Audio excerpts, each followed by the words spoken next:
Last 5 seconds. Ready, start. In May 2019, Prime Minister Modi received a massive mandate to form the government again. With renewed vigor under his leadership, we commit ourselves to serve the people of India with all humility and dedication. People of India have unequivocally given their Janadesh for not just political stability and also reposed faith in our economic policies. This is the budget to boost their incomes and enhance their purchasing power. Only through higher growth we can achieve that and have our youth gainfully and meaningfully employed. Let our businesses be innovative, healthy, and solvent with use of technology.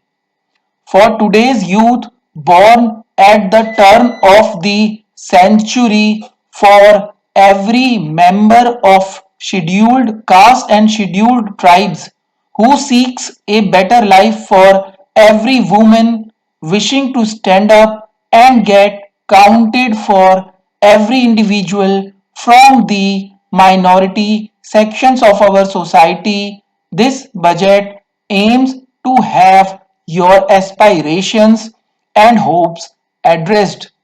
We wish to open up vistas for a vibrant and dynamic economy with a gentle breeze of new technology. This vibrant India shall be a caring society which shall attend to its weak, the old, and the vulnerable among its citizens. During 2014 to 19, our government brought in a paradigm shift in governance. This shift was characterized by a twin focus: fundamental structural reform and inclusive growth. Fundamentals of the economy are strong, and that has ensured macroeconomic stability. Inflation has been well contained. Banks saw a thorough cleaning up of accumulated loans of the past decade, and then they were recapitalized. Companies were provided an exit through the IBC. Several steps on the formalization of the economy were taken up. On the structural reforms, the goods and services tax GST has been the most historic in our country.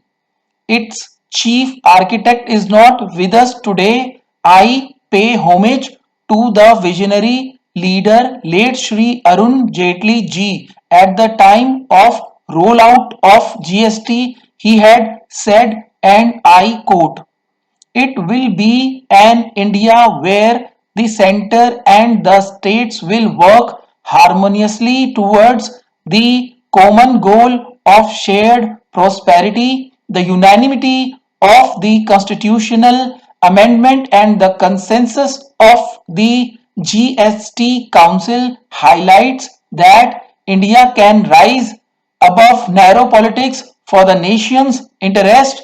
With the GST, neither the state nor the center loses its sovereignty. In contrast, they will pool their sovereignty on decisions on indirect taxes.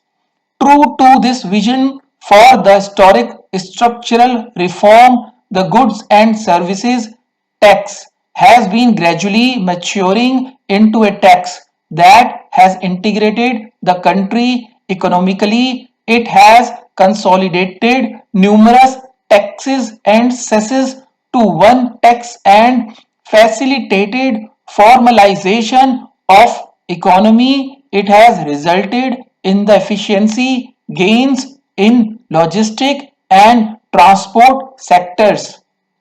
The turnaround time for trucks has witnessed a substantial reduction to the tune of 20% due to abolition of check posts in GST. The dreaded Inspector Raj has also vanished. Stop.